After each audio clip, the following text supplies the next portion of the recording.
नाजरीन नमस्ते, सत श्री अकाल, आदाब और अस्सलाम वालेकुम। मैं आपको वेलकम टू कनाडा की 16th एपिसोड में खुश आमदीद कहता हूँ। मेरा नाम अलीम रज़ा ज़ैदी है और बाय प्रोफेशन मैं एक इमिग्रेशन कंसल्टेंट हूँ। हमारे नाजरीन इस प्रोग्राम में हमारे स्टूडियो के नंबर 9058236039 या मेरे पर्सनल नंबर 2899907580 पर हमारे साथ शामिल गुफ्तगू हो सकते हैं। नाज़रीन आज के इस प्रोग्राम में जैसा आप देख रहे हैं हमारे मोहतरम मेहमान दपिंदर सिंह साहब हैं और हमने इनको भी अपने बाकी प्रोग्राम की स्पेशलिटीज़ की तरह इनवाइट किया कि दपिंदर स्टार्टअप वीज़ा प्रोग्राम के एक बेनिफिशरी हैं और आगे आप देखेंगे कि जब हम इनको थोड़ा सा इनकी फेसबुक प्रोफाइल को और इनके इंट्रोडक्शन को एक्सप्लोर करेंगे तो इनका प्रोफाइल बहुत हमें इंटरेस्टिंग लगेगा with respect to specially startup summits और वीज़ा प्रोग्राम्स और मेंटरिंग प्रोग्राम्स। और चूँकि दपिंदर ख़ुद एक बेनिफिशरी हैं इसलिए हमने सोचा कि आज के इस प्रोग्राम के अंदर एक लिविंग स्टोरी स्टार्टअप वीज़ा के ऊपर, क्योंकि इसको बहुत मुश्किल और बहुत ओवरवेलमिंग प्रोसेसिंग समझा जाता है। तो दपिंदर इस स्टेज पर मैं आपको वेलकम टू कनाडा और कम्युनिटी टीवी की तरफ से अपने प्रोग्राम में खुश आमदीद कहता हूँ। शुक्रिया, बहुत बहुत शुक्रिया। बहुत शुक्रिया। मुझे पता है आप ब्रैम्पटन से बड़े बिजी टाइम में आए और ये तो बड़ा आपके लिए हेक्टिक होगा रास्ते में जी, क्योंकि छुट्टी का टाइम था जी। But you know this is part of the game. Anyway, thank you very much. जैसा कि मैंने नाज़रीन आपके साथ शेयर किया, इसके आज के इस प्रोग्राम में हमारा फोकस स्टार्टअप वीज़ा प्रोग्राम की मुख्तलिफ इन्स और आउट्स, और वो भी एक कंसल्टेंट पॉइंट ऑफ व्यू से नहीं, एक बेनिफिशरी पॉइंट ऑफ व्यू से आपके साथ शेयर करने की कोशिश करेंगे कि दीप किस तरीके से from point A two point Z go through हुए, और हमारे नाजरीन के लिए फिर इनसे हम मुख्तलिफ मौक़ों के ऊपर ये भी देखेंगे कि इसके अंदर कौन से चैलेंज आए और किस तरीके से हम उनको आसानी से कवर कर सकते हैं। और दपिंदर हर प्रोग्राम के अंदर हम एज ए डिस्क्लेमर अपने नाजरीन के साथ ये शेयर करते हैं कि इमिग्रेशन एडवाइजिंग कनाडा में एक रेगुलेटेड प्रोफेशन है। तो इस प्रोग्राम के तवस्सुत से हम जो इमिग्रेशन के नए प्रोग्राम और पॉलिसीज़ आती हैं उनके बारे में जनरल इन्फॉर्मेशन शेयर करते हैं जी। और अगर किसी को केस स्पेसिफिक इन्फॉर्मेशन लेनी हो तो वो मेरे पर्सनल नंबर 2899907580 के ऊपर हमसे डायरेक्ट कांटेक्ट कर सकते हैं जी। तो अब थोड़ा सा दपिंदर मैं चाहूँगा हम ये सोचते हैं कि अगर हम आपका तारुफ करवाएंगे तो शायद हम थोड़ी सी कंजूसी कर गुजरे तो मैं बॉल आपके कोर्ट में फेंकता हूँ कि आप अपना तारुफ खुद ही हमारे नाज़रीन के साथ करवाइए प्लीज़। जी, बहुत बहुत शुक्रिया। पहले तो आपने मेरे को इतना मौका दिया यहाँ पे आने का। तो मैं ज़्यादा पीछे ना जाके मैं अपनी स्टोरी जो 4 साल पीछे मैंने काम किया है मैं उसको इंट्रोडक्शन देना चाहूँगा। सही। तो 4 साल पहले 2017 के आसपास, 2016 के बाद जब मैंने अपनी कंपनी शुरू करी तो सोचा कि ये स्टेप ठीक भी है कि नहीं। अच्छा। क्योंकि एक कॉर्पोरेट जॉब से बाहर आना, अच्छा। एक कंपनी को शुरू करना और उसको किसी मकाम पे लेके आना एक चैलेंज रहता है। तो मेरे लिए क्या था, वो एक सबसे बड़ा स्टेप था। तो बट एक बैकग्राउंड था टेक कंपनी का। अच्छा। एक इंजीनियर होने के नाते एक एक्सपीरियंस बना रहा। अच्छा, आप बाय प्रोफेशन इंजीनियर है। और कौन सा डिसिप्लिन है आपका? मेरा कंप्यूटर साइंस। अच्छा, कंप्यूटर साइंस है। तो बहुत सारी कंपनीज, कॉर्पोरेट कंपनीज में काम किया। उसके बाद सोचा कि एक कंपनी खोली जाए। ये प्रॉब्लम एक कंपनी की नहीं है, ये बड़ी प्रॉब्लम है जो कि वर्ल्ड वाइड एक ग्लोबल तरीके से सॉल्व की जा सकती है जी। तो वो कंपनी जब शुरू करी तो हल्के हल्के उसमें अड़चने भी आई। There was lot of challenges, जाहिर है। और वो step by step you have to connect the dots together to make a successful startup. And still I will say my startup is going on. It's not a million or $1 billion company. अभी वो time लगेगा उसमें। Yeah, but you are already on that path. On that path, yeah. I'm trying to connect those dots. Okay. तो अभी जब मैंने शुरू किया तो फिर हल्के हल्के किसी ने बोला कि एक चैलेंज इधर है, एक स्टार्टअप चैलेंज इधर है, एक चैलेंज इधर है। तो हल्के हल्के उन चैलेंजेस को देखा, कौन से चैलेंजेस कर सकते हैं। बहुत सारे चैलेंजेस फेल किए, बहुत सारे में फेलियर भी मिला, एप्लीकेशन एक्सेप्ट नहीं हुई। वो failure part of the game है। और कहीं कहीं बहुत अच्छे चैलेंजेस भी मिले जो एक्सेप्ट भी हुए और वर्ल्ड वाइड उसको रिकॉग्निशन भी। मैं आपके प्रोफाइल पर देख रहा था जी। तो उनमें से एक बहुत अच्छा, जब 2017 में कंपनी शुरू करी जनवरी में। आपकी कंपनी कौन सी आपने शुरू की? और जी, कंपनी का नाम है प्रूडल लैब्स। ओके। और इनका मेन बिजनेस क्या था? हम जो है वो लैंग्वेज ट्रांसलेशन प्रोवाइड करते हैं। अच्छा। तो लैंग्वेज ट्रांसलेशन सर्विसेज किसी भी लैंग्वेज में, एक लैंग्वेज से दूसरी लैंग्वेज में अगर आपको कोई भी चीज़ ट्रांसलेट करवानी है, ट्रांसक्राइब करवानी है, तो प्रूडल लैब्स में वो सारी चीज़ होती हैं। अच्छा, ज़बरदस्त। तो और ये विद इन कैनेडा, ये विद इन इंडिया इसका फोकस था टू स्टार्ट विद, या आप पूरा वर्ल्ड वाइड इसको लेकर जा रहे थे? ये फोकस हमेशा ग्लोबल था। अच्छा। एक प्रॉब्लम ग्लोबल थी, ये इंडिया की प्रॉब्लम नहीं थी।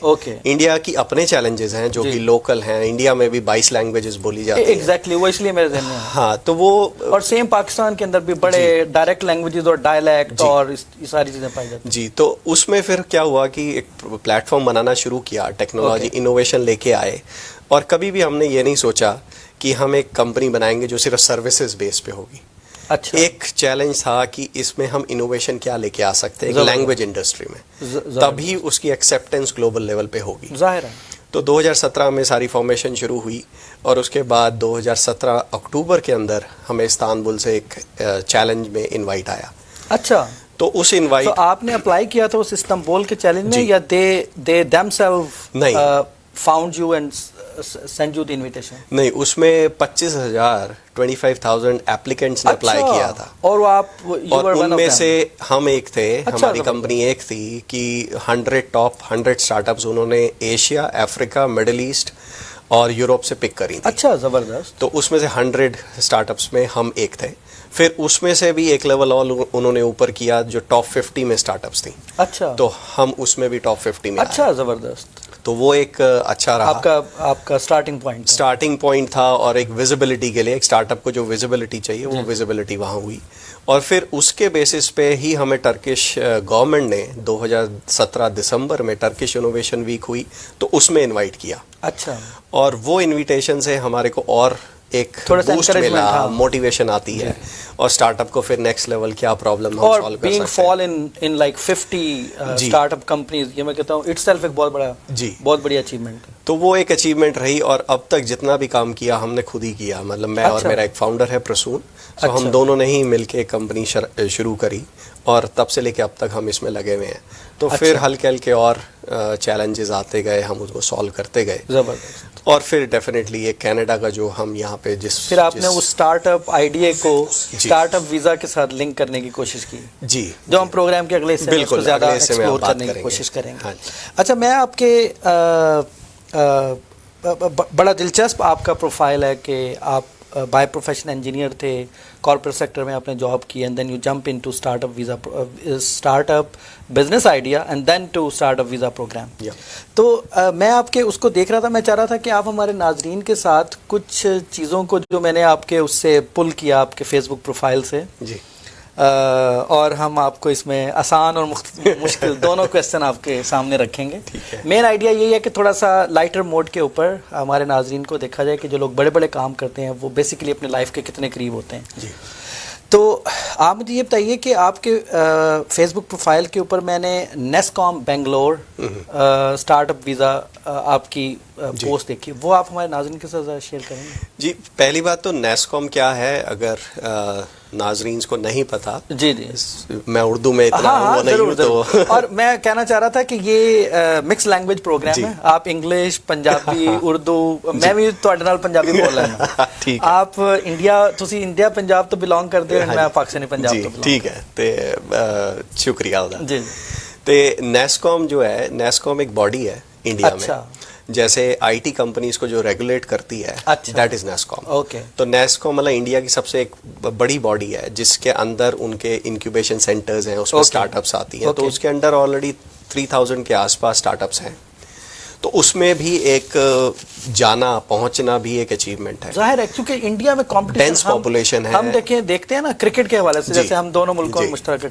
तो मैं कहता हूँ कि 1 अरब की आबादी से जब कोई बंदा निकल के बेस्ट 11 ग्रुप का मेंबर बनता है, तो वो अगर हर बात पर छक्का नहीं मारेगा हर बॉल के ऊपर, तो और क्या करेगा। बिल्कुल। तो नेस्कॉम में जब हम गए तो उसमें भी एक प्रोसेस है। अच्छा। ऐसे ही नहीं किसी को भी सेलेक्ट कर लेते, तो उनका एक प्रोसेस है। तो उस प्रोसेस से हम निकले सही, और वहाँ भी पहुँचे। तो नेस्कॉम में आज भी हम इंक्यूबेटेड हैं, नेस्कॉम से हमारी एसोसिएशन है। जी जी। तो नेस्कॉम में डेफिनेटली एक स्टार्टअप का पहुँचना एक अपने आप में वो है। ज़बरदस्त। अच्छा, इसी स्टेज पर मैं चाहूँगा कि आप सीरियस होते जा रहे हैं, तो मैंने थोड़ा सा नहीं बिल्कुल नहीं। हमने आपके फेसबुक के ऊपर 2-3 जो है वो नाम बड़े फ्रीक्वेंट हमने देखे और आपकी बड़ी अटैचमेंट हमें फील हुई। अच्छा, तो माजरत के साथ अगर कुछ ज़्यादा पर्सनल हो तो even you can pass this ठीक है, क्वेश्चन। ठीक है। आप मुझे बताइए कि आपके बच्चे ये प्रोग्राम देख रहे हैं? देख रहे होंगे बिल्कुल। आप कुछ कहना चाहेंगे अपने बच्चों को? नहीं, अभी बात हुई थी उनसे, तो अच्छा। देख रहे होंगे तो मैं हाय हेलो तो बोलूंगा ही। जबरदस्त। बल्कि मैं आ रहा था तो मेरे बेटे ने भी आपकी तस्वीर मेरे साथ देखी अच्छा। फेसबुक पोस्ट के अंदर। अच्छा। तो उसने कहा कि अंकल को, ज़रियाब उसका नाम है, उसने अच्छा। कहा कि अंकल को मेरी तरफ से आपने सत श्री अकाल कहा। अच्छा, ज़रियाब सत श्री अकाल। Thank you very much. अच्छा, आप जाहिर है इन तमाम चैलेंजेस में आपको इमोशनल सपोर्ट भी मिलती है जी। तो आप हमारे प्रोग्राम के हवाले से किसको समझते हैं कि आपकी टेक्निकल प्रोफेशनल सपोर्ट एक अलग बात है, लेकिन इमोशनली इन तमाम चैलेंजेस में किसने आपको सबसे ज़्यादा हेल्प आउट किया? मैं ऑब्वियसली अपनी वाइफ को बोलूँगा, Sumeet, Nancy, she has supported all the way. तो the day I started thinking कि मेरे को अपनी काम शुरू करना है, तो ऐसा नहीं होता कि तुम कुछ भी अपना कुछ स्टार्ट कर लो। Exactly. It takes time. जी।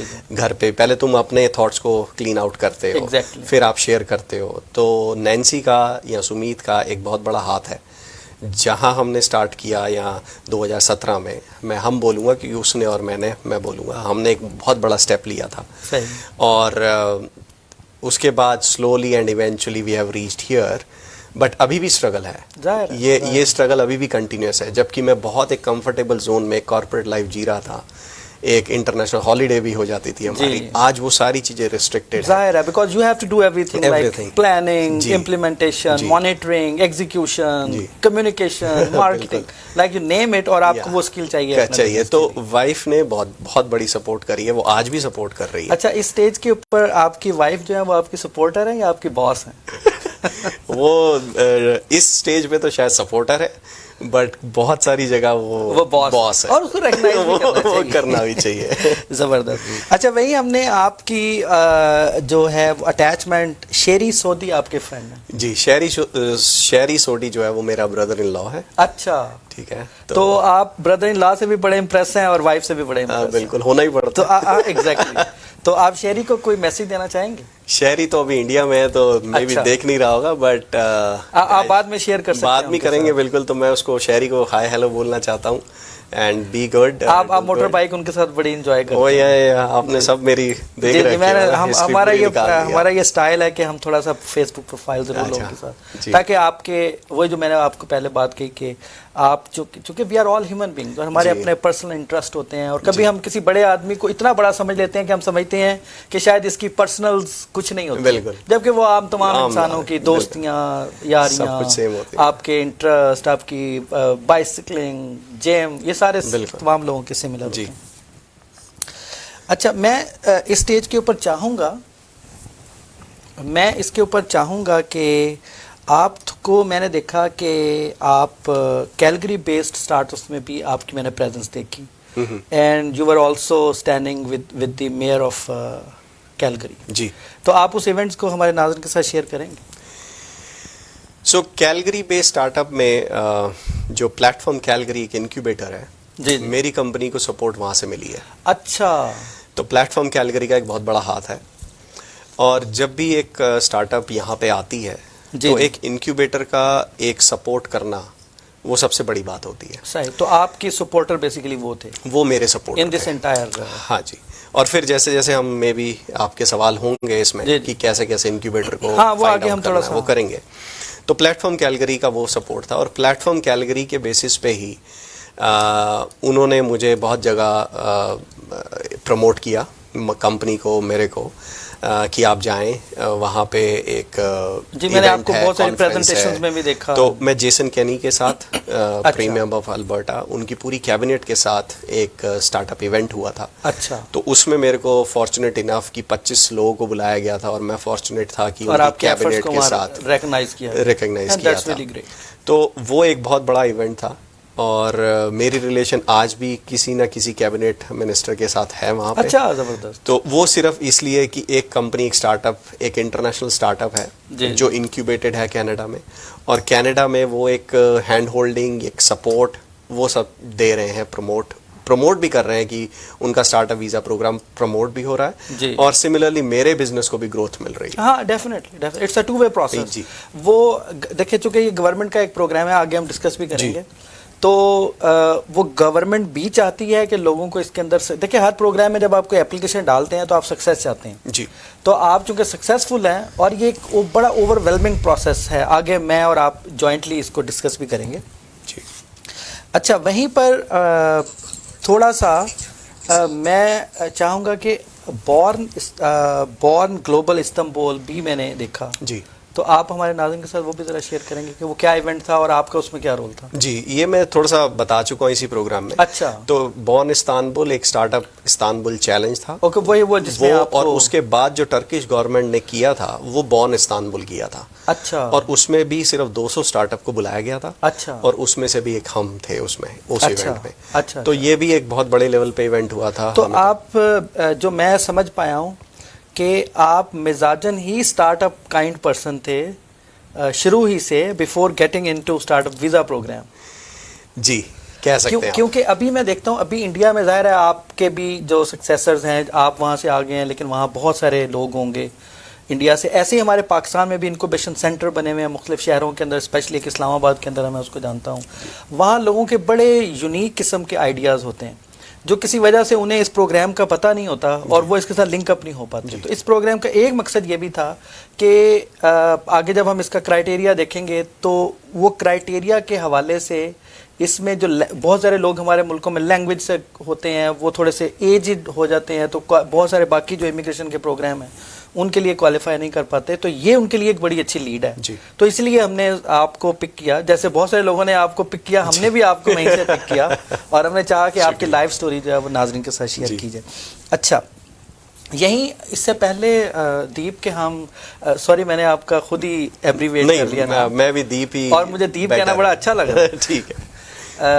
तो Deep, before getting into your personal experience, मैं चाहूँगा कि हमारे नाज़रीन के साथ स्टार्टअप वीज़ा को थोड़ा सा शेयर किया जाए कि स्टार्टअप वीज़ा प्रोग्राम बेसिकली एक पायलट प्रोग्राम के तहत शुरू किया गया था, और 2018 के अंदर इसको परमानेंट क्लास मैं आपके साथ शेयर भी करता हूँ, जो इमिग्रेशन की इकोनॉमिक क्लास है जिसकी अपनी सब क्लासेस हैं, उसके अंदर एक क्लास फेडरल बिजनेस है।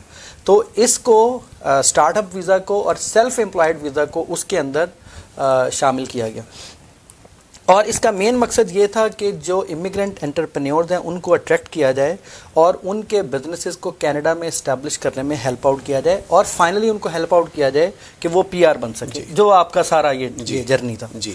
अच्छा, और वहीं पर इसको कनाडा स्टार्टअप क्लास भी कहते हैं, कनाडा स्टार्टअप वीज़ा भी कहते हैं, और इसको हम SUV भी कहते हैं। और मैं यहीं पर, चूँकि SUV है तो आप मैं जानते हैं जैसे SUV ओवरवेलमिंग और कॉस्टली चीज़ है, ऐसे ये प्रोग्राम भी इसी से मिलता जुलता है। अच्छा, और जो हमारा अब 2020 से 2022 के इमिग्रेशन टारगेट्स प्लान चल रहे हैं, उसके अंदर ख़ास तौर पर इस क्लास को मैं अभी देख रहा था कि 2020 में इसका 750 टारगेट है ऑल ओवर कनाडा में। ये फेडरल प्रोग्राम है, और इसका लोअर रेंज, वो आपको पता है, वो डिपेंड करता है कि कितने क्वालिटेटिव स्टार्टअप आप अप्लाई करते हैं।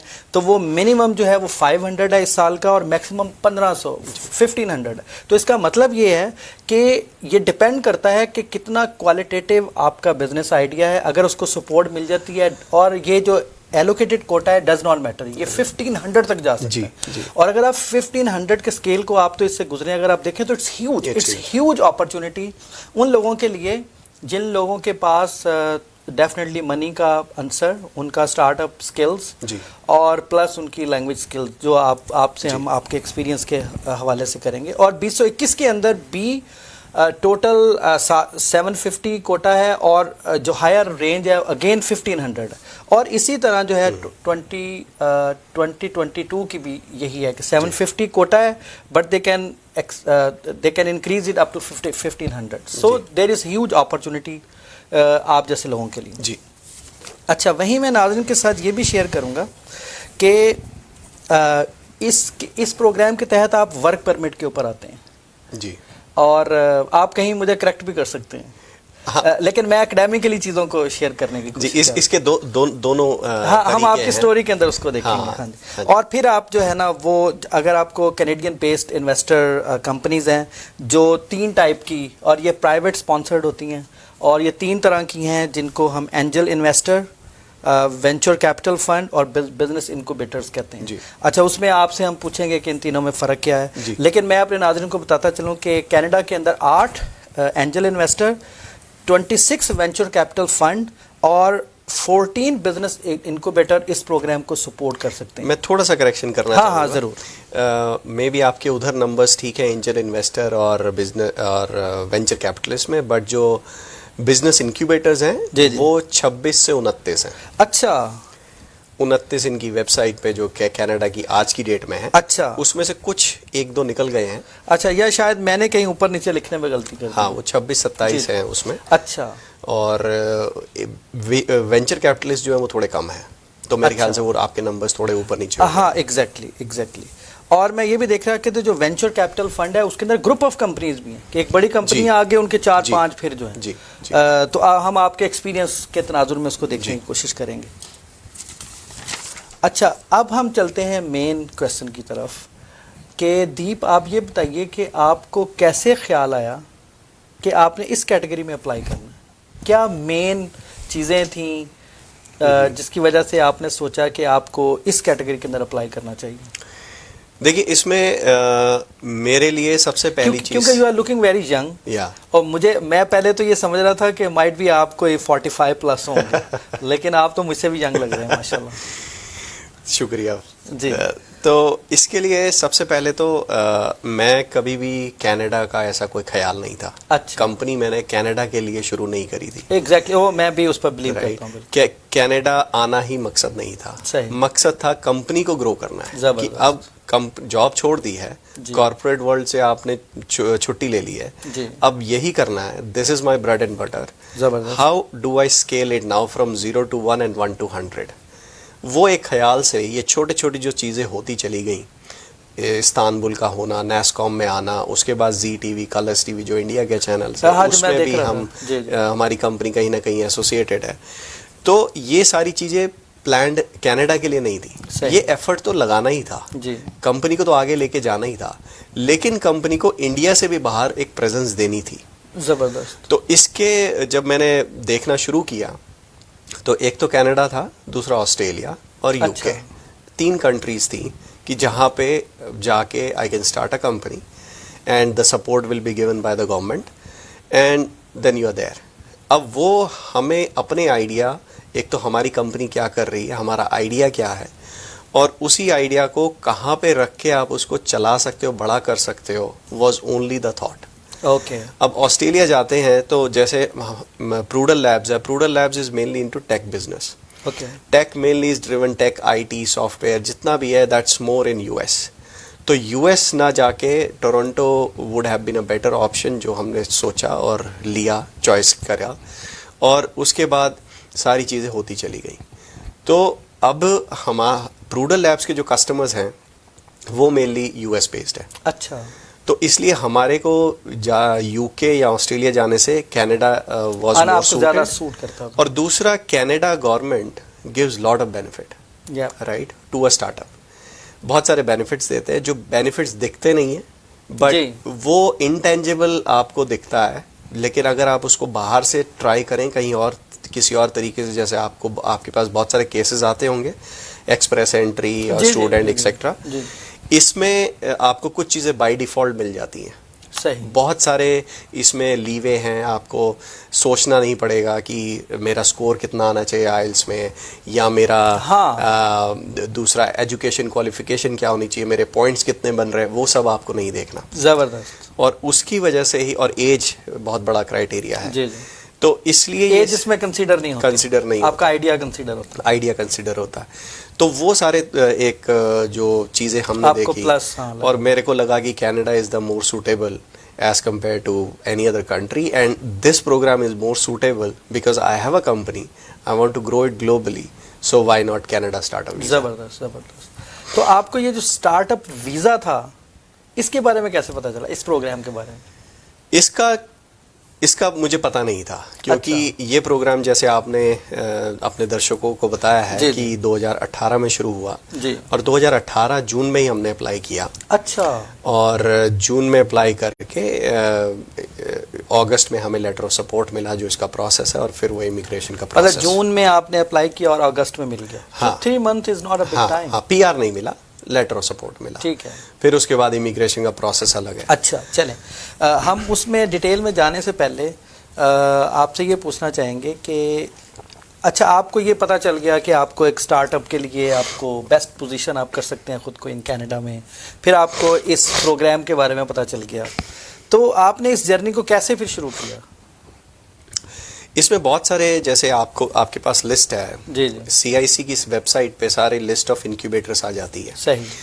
आपको चाहे आपकी कंपनी 4 साल पुरानी है या 5 साल पुरानी है, आपको इन्वेस्टर नहीं मिलता जी। इन्वेस्टर का मिलना बड़ा मुश्किल है, और वो मुश्किल इसलिए क्योंकि आपके यहाँ पे कनेक्ट्स नहीं होते जी।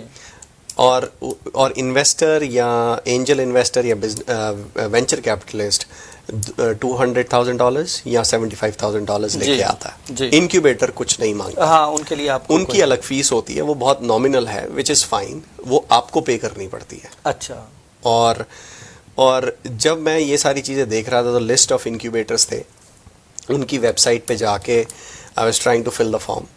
एक जगह पे नहीं होता, you have to fill multiple forms. जाहिर है आपको तो नहीं पता होता कि रिस्पांस कहाँ से आएगा।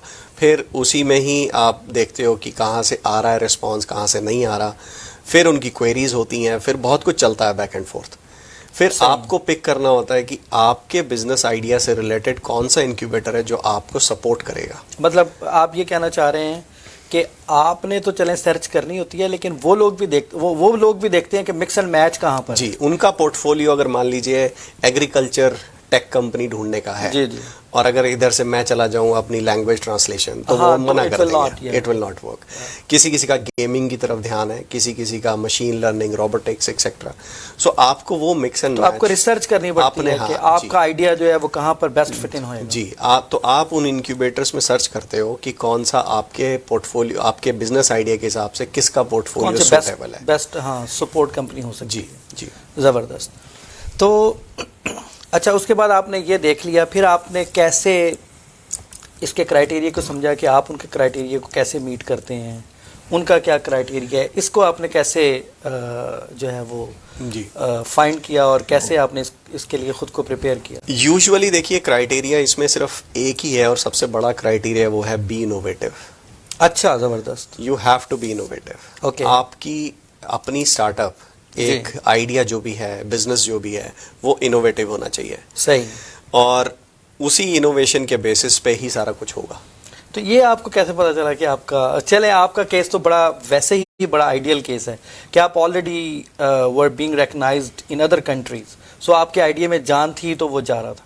तो एक आम आदमी अगर मैं अप्लाई करना चाहूँ तो मैं कैसे देख सकते ये क्वालिटी ऑफ इनोवेशन जो है वो कैसे इसके अंदर ला सकते हैं?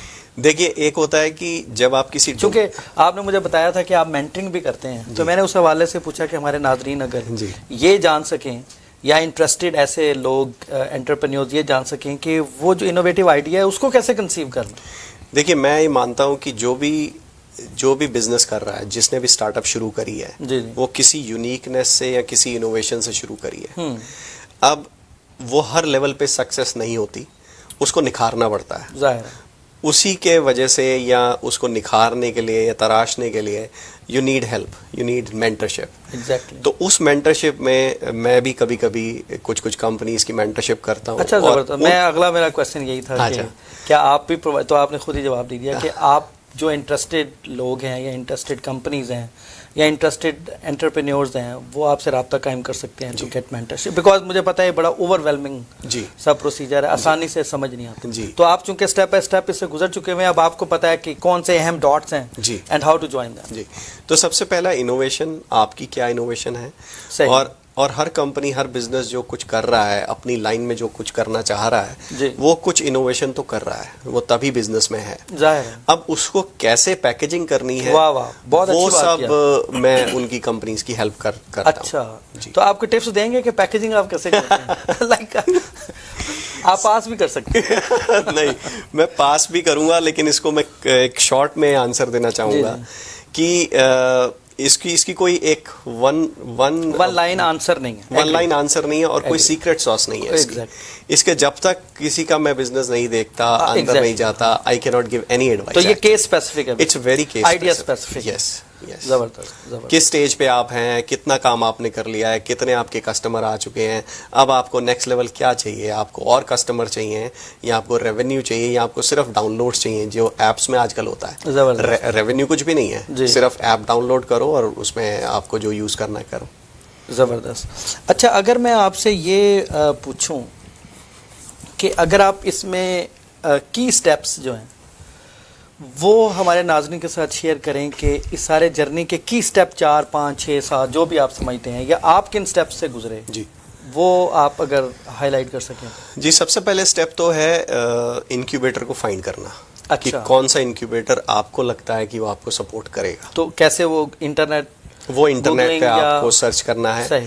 दूसरा, इसी में मेरी एडवाइजरी चलती है। अच्छा, तो आप मिक्स एंड मैच आपको अपने एक्सपीरियंस से पता लग गया। तो वहाँ पे मैं थोड़ी सी मेंटरशिप कर देता हूँ, अगर कोई मेरे पास आता है तो उनको बता देता हूँ कि आप सब पे ना जाएं, सिर्फ ये 2 या 3 हैं जहाँ पे हो जाएगा, जहाँ से चांसेस हैं कि आपको लेटर ऑफ सपोर्ट मिल जाएगी। तो वो जो उनके साथ बिजनेस प्लान आप शेयर करते हैं उसमें भी आप हेल्प करते हैं? जी, तो वो नेक्स्ट स्टेप है। तो पहले आपने आइडेंटिफाई कर लिया कि ये आपके रेलेवेंट ये इंक्यूबेटर हैं। हाँ जी। 1 या 2 या 3, फिर आप उसमें जाते हैं, एप्लीकेशन उनकी भरते हैं। एप्लीकेशन भरते हुए ही आपको एक पिच डेक बनाना होता है। अच्छा। पिच डेक से अगर थोड़ा सा मैं अगर उसमें बताऊं तो पिच डेक मतलब कि आपके बिजनेस आइडिया की 10 स्लाइड, अच्छा, 7 से 10 स्लाइड होती हैं पिच डेक, जिसमें पूरा कंप्राइज होता है। अच्छा। कि आपकी प्रॉब्लम क्या है, सॉल्यूशन क्या है, आपका फाइनेंशियल्स क्या है, बिजनेस मॉडल क्या है, मार्केट कितनी बड़ी है, कॉम्पिटिटिव एडवांटेज क्या है, और आपका बिजनेस मॉडल क्या है। ज़बरदस्त। राइट। तो इसमें ये 6, 7, 8 चीज़ें आप डाल के एक पिच डेक बनाते हैं। ज़बरदस्त। और पिच डेक को इस तरह से दिखाना नहीं है, मतलब आप ऐसा कुछ शो नहीं कर सकते, ऐसा आर्टिफिशियल तो कुछ होता नहीं है, लेकिन आपको ये दिखाना है कि इस बिजनेस से आप कितनी बड़ी मार्केट को एड्रेस कर रहे हैं, और उसको अगर आप कनाडा लेके आएंगे तो आप कितनी जॉब्स और क्रिएट कर सकते हैं। क्योंकि कनाडा का इंटरेस्ट जो है जी, वो आपको तो चले पीआर देने हैं कि बजाय, इनका मेन मकसद ये होता है कि आप कनेडियंस और पीआर के लिए जॉब्स कितनी क्रिएट करेंगे, और जब आप खुद इकोनॉमिकली इस्टेब्लिश होंगे तो इन टर्म्स ऑफ टैक्स और in terms of good company आप कनाडा को इनडायरेक्टली बेनिफिट करेंगे। जी, तो ओवरऑल मकसद उनका यही है। तो पहला स्टेप तो ये होता है कि आपने इंक्यूबेटर को फाइंड आउट किया, दूसरा पिच डेक दिया। ठीक है। पिच डेक अगर आपका एक्सेप्ट हो जाता है, then you go to next level, आपका प्रोडक्ट क्या है। तो आप प्रोडक्ट का डेमो करते हैं। सही। आप इंक्यूबेटर को दिखाते हैं, मैं जो बातें बता रहा हूँ ये 10 स्लाइड में, ये सिर्फ स्लाइड्स नहीं है। हाँ। मेरे पास ये भी है। हाँ, ये चलता है। हाँ। और ये चलता ही नहीं है, इसके बाद मेरे पास कस्टमर भी है। तो किसी भी इनोवेशन के लिए अगर मेरे पास पेइंग कस्टमर है, वो पे कर रहा है, तो वो उसको ज़्यादा वैल्यू करते हैं। ये 3 से 4 चीज़ें आपको चाहिए। फिर उसके बाद और सीक्वेंस आ जाती है कि आपको बिजनेस प्लान चाहिए, आपको फाइनेंशियल प्लानिंग चाहिए, फाइनेंशियल डॉक्यूमेंट चाहिए, और भी इस तरह के डॉक्यूमेंट्स आ जाते हैं जो कि एक सारा कंप्राइज करके आपको पूरा एक इंक्यूबेटर को देना होता है for evaluating that this startup is good enough. और वो A to Z उसको देखते हैं कि मेकिंग सेंस, बड़ा लॉजिकल है, रेलेवेंट। अच्छा, इसमें मैं डायरेक्ट आपसे क्वेश्चन ही पूछता हूँ कि इसमें कोई रेलेवेंसी भी होती है, like relevancy of the idea with your education and experience और इस तरह की चीज़ों का? Yes and no, it depends. अच्छा। तो मान लीजिए मैं कोई रेस्टोरेंट का बिजनेस कर रहा था। जी। लेकिन अब एक ध्यान में आया कि ट्रांसपोर्टेशन का बिजनेस बहुत चल रहा है, उसमें मेरे को एक आइडिया दिखा, मैंने वहाँ पे कोई आइडिया इम्प्लीमेंट कर दिया, और आइडिया इम्प्लीमेंट किया तो 2 महीने में या 6 महीने में मेरे पास मेरी ऐप के डाउनलोड्स बहुत आ गए। सही। राइट। तो उसमें फिर क्या होता है कि ये रेलेवेंसी इतनी नहीं मानी जाती। रेलेवेंसी वहाँ आती है जब आप बिल्कुल, जैसे मेरा जो बिजनेस है वो उसमें पूरी रेलेवेंसी है। जी। उसमें जब से मैंने जॉब शुरू करी तब से लेके अब तक मैं एक ही इंडस्ट्री में रहा, ट्रांसलेशन इंडस्ट्री में। सही। तो इसलिए कहीं कहीं रेलेवेंसी आती है, कहीं कहीं बिल्कुल आउट ऑफ द आइडिया आ जाए आपको, आउट ऑफ द बॉक्स, और वो अगर मान लीजिए कोई डिसरप्शन है तो फिर उसमें कोई रेलेवेंसी नहीं रहती। सही।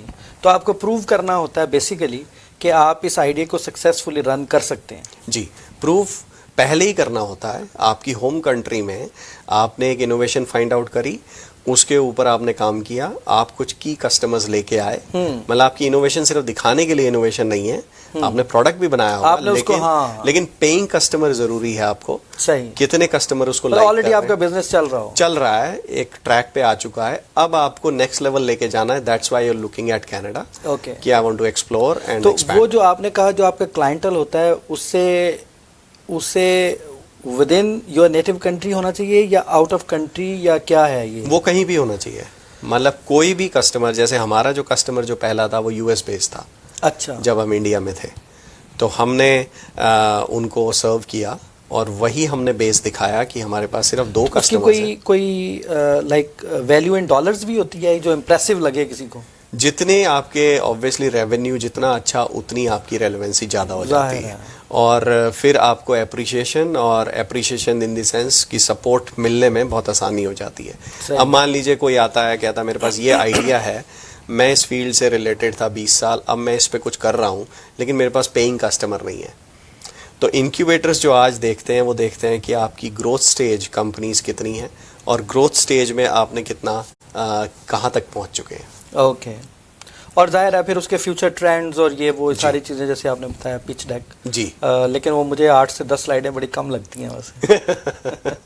वही एक आर्ट है हाँ, और वही एक आर्ट है। आई नो बिजनेस प्लान और पिच डेक जी, मैं समझता हूँ यही एक जी इसके अंदर की चीज़ है। देखिए आइडियाज़ तो लोगों के पास होते ही, बिल्कुल, बट उन आइडियाज़ को किस तरीके से आप प्रेजेंट करते हैं, इट्स रियली इम्पॉर्टेंट। और वो भी होता ऐसा है कि हर कंट्री का भी अपना नॉर्म्स और कल्चर्स होते हैं आइडियाज़ को प्रेजेंट करने में जी। तो कनाडा के उस कल्चर को अगर आप समझ जाएं जो हम आपसे बात भी करेंगे तो फिर आपके लिए आसान हो जाता है अपने बिजनेस आइडिया को पिच करना। जैसे आप आहिस्ता आहिस्ता आपने मुख्तलिफ सेगमेंट्स के अंदर उसके बारे में फरमाया भी है हमारे साथ। अच्छा, आपने कहा कि आप अपना बिजनेस आइडिया आप फिल एप्लीकेशन किया, तो ये कितनी देर में आपको लेटर ऑफ सपोर्ट मिल जाता है? और आपके केस में पर्टिकुलरली क्या बैक एंड फोर्थ कितना अरसा चला? क्या आपको चैलेंजेस आए कि जी इस कंपनी ने तो ये चीज़ मांग लिया है, ये हमारे पास नहीं है? तो इस तरह के जो हिकअप्स आए, चैलेंजेस आए, आपने उनको कैसे कोप किया और वो क्या थे? सबसे पहले तो एप्लीकेशन फिल करना, आइडेंटिफाई करना इंक्यूबेटर, और इंक्यूबेटर्स का भी सबसे बड़ा एक क्राइटेरिया होता है कि अगर कोई मेरे को रेफरेंस के थ्रू कोई आता है तो उसकी वैल्यू ज़्यादा है। अगर आप मान लीजिए एप्लीकेशन भरते हैं और मैं रेफरेंस के थ्रू जाता हूँ तो मेरे को वेटेज ज़्यादा मिलती है। तो सबसे पहले तो वो है। अच्छा, और उस रेफरेंस को कैसे वो भी आपको फाइंड आउट करना होता है। अच्छा, वो भी आप लिंक्डइन पे जाएं या कहीं भी जाएं, सोशल मीडिया पे आप देखें आपने कॉमन कनेक्शंस क्या हैं, अगर उसमें से कोई आपको कहीं इंट्रोडक्शन दे सकता है तो मतलब है घर जाके मुझे आपके साथ लिंक्डइन में कनेक्ट होना पड़ेगा। तो नंबर 1 वो है कि आपका इंक्यूबेटर क्या है। तो जब एप्लीकेशन आपकी एक्सेप्ट होती है, एक्सेप्टेंस के बाद कुछ बैक एंड फोर्थ मीटिंग्स होती हैं। अच्छा, इंक्यूबेटर ये नहीं कि पिच डेक दिया, हमें सब अच्छा लगा, एक मीटिंग हुई, हो गया। आपको जब इंक्यूबेटर एक्सेप्ट करता है उसके बाद आपको उनकी टीम के साथ बैठ के मीटिंग्स होती हैं। और एक फाउंडर है तो ठीक है, अगर आपके ज़्यादा फाउंडर्स आ रहे हैं उसी स्टार्टअप से रिलेटेड जिनको पीआर चाहिए तो उन सब की फिर इंटरव्यूज़ होते हैं। अच्छा, सबकी मीटिंग्स जॉइंट भी होती हैं, अलग अलग भी होती हैं, फिर उनके रेफरेंसेस इंडिविजुअली चेक किए जाते हैं। अच्छा, और इसमें पूरा end to end letter of support लेने तक ऐसे बैक एंड फोर्थ चलता है। मान लीजिए इंक्यूबेटर अपनी पूरा क्राइटेरिया मीट करते हैं। हाँ जी, and that's not so simple.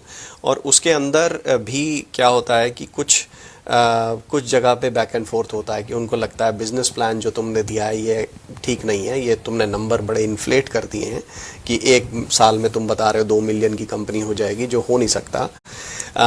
तो वो ये सारी चीज़ें देखते हैं अगर बिजनेस प्लान में कोई चेंजेस लाने तो फेल पास राइट अवे नहीं होता, right away they also help you. अगर उनके कोई कंसर्न है तो आपके साथ कम्युनिकेट करते हैं। सबसे पहला पड़ाव तो पिच डेक का है, वो आपको बहुत अच्छे से पॉलिश करके देना है जो उनकी लैंग्वेज में उनको समझ आए। जाहिर है पिच डेक बहुत लोग बनाते हैं लेकिन वहीं पे फेल होते हैं कि इनक्यूबेटर यहाँ पे कुछ और एक्सपेक्ट करते हैं जी। उनकी एक्सपेक्टेशन अलग है, हम किसी और तरीके से वो बना के उनको प्रेजेंट कर देते हैं। हाँ जी, क्योंकि हमसे लोग बातें पूछते हैं, रोज़ क्वेरीज भी आती हैं स्टार्टअप वीज़ा के बारे में, वो इसीलिए इसको बहुत मुश्किल समझा जाता है कि वो कहते हैं जी हम तो जैसे मैंने आपने बताया कि ये आलमोस्ट 50 के करीब और या 50 से भी ज़्यादा मुख्तलिफ कंपनीज हैं जी, लेकिन रिस्पॉन्स नहीं आता जी। तो वो बेसिकली यही फ़र्क होता है कि जो ये लोग देखना चाह रहे होते हैं वो हम दिखा नहीं पा रहे होते हैं।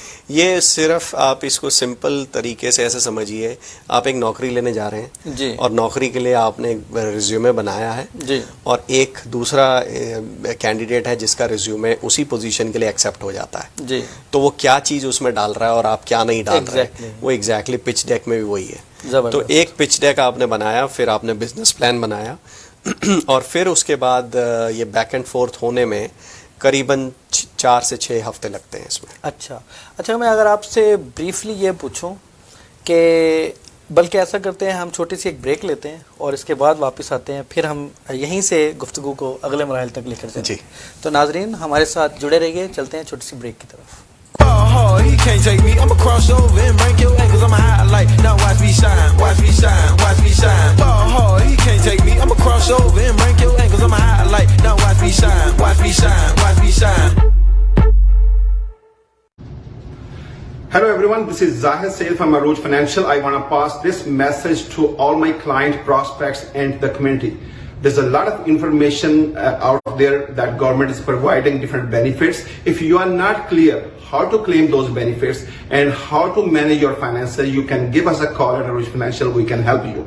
Now, my advice would be to keep your variable expenses down, have more cash flow in your hand, and if you don't know how to increase your cash flow, you can give us a call and we can help you. Also, stay positive for your family. Your kids look up to you, so stay positive and we will overcome the situation. Now, if you have insurance policy, you don't know that how to use it, we can help you to claim those. Again, at Arooj Financial, we are here to help you. Our number is 905-624-0008 and God bless you. अब बैरी में घर खरीदें या invest करें आसानी के साथ, because Sunrise Homes proudly present Station Towns in Barrie near GO station. Booking सिर्फ $5,000 से और फिर सिर्फ $1,250 की 24 आसान instalments. Station Towns in Barrie from high 400,000 with assignment. So call Wajid Malik with exclusive platinum access at 416-827-3333. 416-827-3333. Wajid Malik, trusted name in the community. Owning a home is a keystone of wealth, and buying a house was the best decision we ever made. And to make our real estate transactions smooth, we trusted Adil Law. Buying or selling a property is an important decision, and real estate transactions are not always as straightforward as it might seem. Adil Law facilitates hassle-free residential and commercial real estate transactions. Adil Law, the legal professionals. Real estate market is complicated, and that is why every step needs to be taken carefully. But with Team Aman Khan, you get something exceptional and out of the box, such as selling your house at the price we commit. Moreover, get the cash offer within 24 hours for your property. So with us, satisfaction is guaranteed. Get buyback and sell-free services. There is absolutely no catch, just honest client services with Team Aman Khan. Call now, 647-280-0201. Cafe de Khan, Cafe de Khan. A meal so fresh, so tasty. Be it night or be it day, the best barbecue in the town. You gon' need a reason, family or with friends. Let's go to Cafe de Khan, Cafe de Khan. Come celebrate food togetherness and good times at Cafe de Khan, the best Pakistani food in Canada. Barbecue, nihari and kadhai, served with fresh-made naan and parathas. Come in today for our special lunch or dinner combos. Cafe de Khan, 6400 Mill Creek Drive, Mississauga. Phone 905-817-5426. Welcome back नाजरीन। तो हम दीप के साथ बात करते करते पहुंचे थे कि आपने जो डेजिग्नेटेड एंटिटीज़ हैं कनाडा में जो इस प्रोग्राम को सपोर्ट करती हैं, उनको आपने इम्प्रेस किस तरीके से करना है, उनको फाइंड कैसे करना है, तो दीप ने बहुत अच्छे तरीके से हमें एक्सप्लेन किया कि थोड़ा सा ओवरवेलमिंग प्रोसेस है, बट ये ऐसा नहीं है। अगर दीप कर सकते हैं तो हमारे नाजरीन, सुनने वाले बहुत सारे लोग, कोई भी कर सकते, देखने वाले लोग, ज़रा सा चीज़ों को समझना है, क्योंकि हम एक डिफरेंट कल्चर से होते हैं, यहाँ पर एक डिफरेंट और मेकिंग सेंस चीज़ें और बड़ी लॉजिकल चीज़ें यहाँ समझी जाती हैं जी। तो वो थोड़ा सा, जबकि हमारे यहाँ ना, आपको याद होगा, आई डोंट नो आप उस तरह के स्कूलिंग सिस्टम से गुजरे हैं या नहीं, अब हमें ट्रेंड ही इस तरीके से किया गया कि हमने लंबी लंबी कहानियां लिखनी। पहले अगर याद होगा तो हमारे यहाँ ना, जब मैं वॉज इन ग्रेड 10 और 8 तो हमें समझा था पेपर में शीटें कितनी लगाई, तो ऐसे लिखो। वो बहुत ज़्यादा टू दी पॉइंट या डायरेक्ट आपने अप्रोच नहीं करना किसी भी टॉपिक को, आपने लंबी लंबी कहानियां बना के लिखनी है, और वो शीटें कितनी लगाई हैं, तो वो कितने, मतलब सफ़े कितने लिखे हैं सवाल के जवाब में। अब all together different, it's like more direct and to the point, और बड़ा कॉम्प्रिहेंसिव सा आइडिया आपको। और फिर अगर किसी को आइडिया, जैसे आपने कहा, पसंद आ गया है, तो वो आपसे फर्दर कम्युनिकेट कर सकता है। अगर उसके जहन में कोई और बीच में कोई ऐसा स्टेप है जो उसको नहीं समझ आ रहा, तो दे कैन आस्क यू। जी। तो वो राइट अवे मतलब टर्न डाउन नहीं कर देते, नहीं, वो पूछते हैं, क्योंकि उन्होंने एक्सेप्टेंस कहीं पे किया है आपको, तो उनको भी कुछ वजन लग रहा है आपके आइडिया में, आपके स्टार्टअप में। तो अब आप कितनी तरीके से उसको रिफाइन करते हैं वो आपके ऊपर है। जैसे आपके प्रोफेशन में ये होता है, राइट, इमिग्रेशन का केस अगर इंक्वायरी आ गई, दैट डजंट मीन कि वो कैंडिडेट या वो खराब है। तो उसमें आप फिर उनको जवाब देते हैं, तो उसी लहजे से या उसी तरीके से इसमें होता है। एग्जैक्टली, आपने बड़ी अच्छी एग्जांपल दी है। जबरदस्त। अच्छा, तो चूंकि जैसे आप बता रहे हैं कि ये बड़ा ओवरवेलमिंग सा एक प्रोसेस होता है, तो आप इसमें कंसल्टेंट का क्या रोल देखते हैं?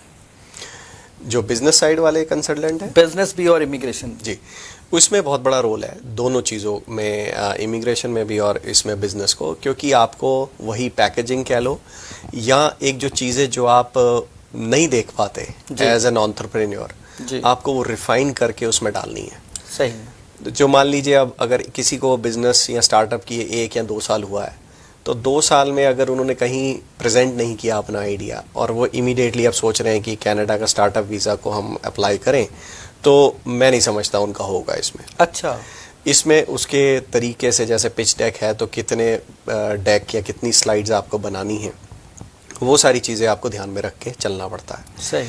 और इसीलिए इसमें कंसल्टेंट का होना या मेंटरशिप होना बहुत बड़ा रोल है।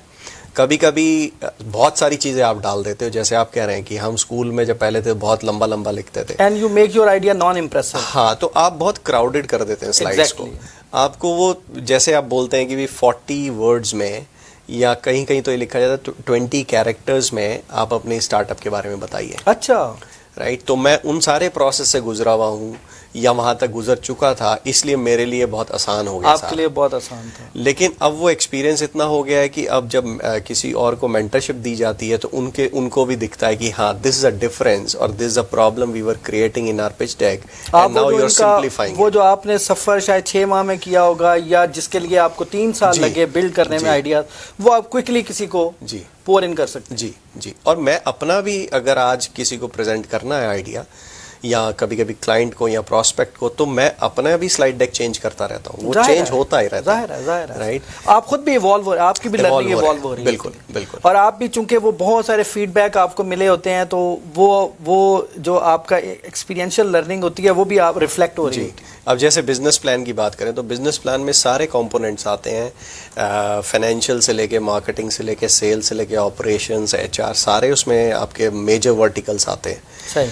तो अब जो मैंने देखा है अपने एक्सपीरियंस में, जैसे कोई फाउंडर होता है, उसका वो HR बैकग्राउंड से आया, तो उसका बिजनेस प्लान HR पर्सपेक्टिव बहुत अच्छा होगा। जी, हाँ। और बाकी का जो होगा वो उतना फोकस नहीं होगा उस पर। तो इसलिए एक थर्ड आई होना या एक मेंटरशिप होना, उसको ओवरऑल देखना, जो हम और पर्टिकुलर जिनका अपना एक्सपीरियंस भी हो, और देखने के बाद हम उसको प्रेजेंट करें उसको वहाँ पे, तो फिर उसकी वैल्यू अलग होती है। और इसमें मैं आपकी इसी बात के नेक्स्ट स्टेप भी अपने नाज़रीन के साथ शेयर करूँगा कि इसमें 2 एस्पेक्ट बड़े इंपॉर्टेंट होते हैं। पहले तो आपने उस इनक्यूबेटर या एंजल या इनको आपने इम्प्रेस करना है तो वो एक डिफरेंट लेंस है जी। और फिर आपने वीज़ा ऑफिसर को इम्प्रेस करना है जी, तो वो एक डिफरेंट लेंस जी, है। जी। तो इन दोनों को साथ लेके चलना ही बेसिकली आर्ट है। बिल्कुल। तो मेरे केस में क्या हुआ था, बिजनेस प्लान जब बना के दिया तो इंक्यूबेटर को पसंद आया, ओके हो गया। अच्छा। लेकिन जब वही बिजनेस प्लान आपका इमिग्रेशन में भी जाता हाँ, है exactly। तो वहां से क्वेरी आ गई, जाहिर है। और उस क्वेरी को आप फुलफिल करना है। उनको थोड़ा सा उस पर लगा कि ये डिविएट हो रहा है, ये इतना सेल्स नहीं हो सकती, तो what are the realistic numbers. अच्छा, तो वहां पे डाल देते हैं कि ये आपकी क्वेरी है, ये इशू हाँ है। नहीं, देखिए दोनों प्रोफेशनल्स जो हैं जी, वो जो कंपनीज होती हैं और इमिग्रेशन डिपार्टमेंट के जो प्रोफेशनल्स हैं वो अपने काम के अंदर बड़े माहिर होते हैं। जी, और वो रैशनैलिटी उसके अंदर ज़रूर क्रिएट करने की कोशिश करते जी, हैं। जी। तो वो डेफिनेटली तो एक मेंटर होना या गाइड होना बहुत ज़रूरी है एक बिजनेस में। सही। तो क्या आप इसी स्टेज के ऊपर आप पास भी कर सकते हैं, अपना नंबर शेयर करना चाहेंगे कि अगर नाजरीन आपसे इस हवाले से मेंटरशिप लेना चाहें तो किस नंबर पर आपसे कांटेक्ट कर सकते हैं? हमारा नंबर तो है ही चाहिए। जी, अगर आप मेरे से भी कांटेक्ट करना चाहते हैं तो मेरा नंबर है 647-446-4746। ज़बरदस्त। तो आपकी कोई फॉर्मल कंपनी है या किस तरीके से आप इसको करते जी, मेरी फॉर्मल कंपनी है। अच्छा, एडवाइजरी रोल के लिए नहीं है अभी फॉर्मल, बट अभी मेंटरशिप और जो मेरी ट्रांसलेशन, लैंग्वेज ट्रांसलेशन है वो फॉर्मल है। अच्छा, but as a part of that I have the. आप इसके बारे में, क्योंकि आपका बहुत ज़्यादा एक्सपीरियंस है इस हवाले से। ज़बरदस्त। अच्छा, अब मैं अगर आपसे ये पूछूं कि आपने आइडिया पिच किया और आपको लेटर ऑफ सपोर्ट मिल गया, यहाँ तक टाइम कितना लगा आपका? करीबन 3 महीने, 4 से 6 हफ्ते आप मान के चलें। अगर आप बहुत प्रॉम्प्ट हैं, बहुत अच्छे से उनका जवाब दे रहे हैं, अगर वो बोलते हैं कि ठीक है हम कल मीटिंग करते हैं, आप कहते नहीं मैं बिजी हूँ। अच्छा, आपने पहले भी कहा कि ये मीटिंग करते हैं, तो आप तो इंडिया में थे जी, तो ये मीटिंग मतलब वर्चुअल मीटिंग, ऑनलाइन। अच्छा, वर्चुअल मीटिंग जी। okay। तो ये सिस्टम सारा स्टार्टअप का, मैं इसको हाईलाइट करना चाहता था इस सवाल पूछकर कि आप बिल्कुल अनअटेंडेड नहीं होते। अगर आप कहीं पिक हो जाते हैं तो देयर आर सर्टेन टूल्स के जिससे आप दुनिया के किसी भी हिस्से में हो वो आपसे मीटिंग हो सकती है। जी, सही। तो आपके 3 माह लगते हैं। तो वैसे अगर आपने बाकी, जैसे आपने बताया कि आप मेंटरिंग भी करते हैं ये वो, तो मुख्तलिफ केसेस में एवरेज टाइम क्या होता है रिस्पॉन्स? 6 हफ्ते, 4 से 6 हफ्ते। अच्छा, 4 से 6 हफ्ते हैं, बिकॉज आपने तो पहली दफा खुद किया तो उस टाइम क्योंकि आप एक्सपीरियंस्ड हैं तो वो भी होता है, और कभी कभी आप अपने बिजनेस में बिजी होते हैं। हाँ, आपकी प्रायोरिटी अलग होती है, जाहिर है। तो आप कहते हैं ठीक है ये तो चल रहा है, हम इसको 1 हफ्ता बाद कर लेते हैं। तो ऐसे ये बड़ा क्विक है, यानी 4 से 6 हफ्ते तो कोई ऐसी। बिल्कुल बिल्कुल, जबरदस्त। सब तो ये जो पिच डेक की बात आपने की, या आपने बिजनेस प्लान की बात की, ये कितने दिन में तैयार हो जाता है? ये भी डिपेंड करता है। अगर तो जो स्टार्टअप जिसने बहुत कर चुके हैं या कई सालों से कर रहे हैं तो उनके लिए आसान है वो। अच्छा। जो पहला ही वर्जन निकालेंगे तो बहुत क्विक होगा। अच्छा। तो फिर अगर मेरे को उसमें कोई चेंजेस करने हैं तो that can take almost like 2 और 3 days, इट डिपेंड्स। अच्छा। और अगर कोई बिल्कुल ही फ्रेश है, रॉ है, कभी प्रेजेंट ही नहीं किया, तो फिर उसमें 2 हफ्ते भी लग सकते हैं। अच्छा, इसके लिए जो आपका आइडिया हो वो बैक होम कंट्री कितने साल पुराना होना चाहिए? इसमें कोई लिमिट नहीं है। अच्छा, मतलब फ्रेश भी हो सकता है? फ्रेश भी हो सकता है। देखते हैं आइडिया में जान कितनी है।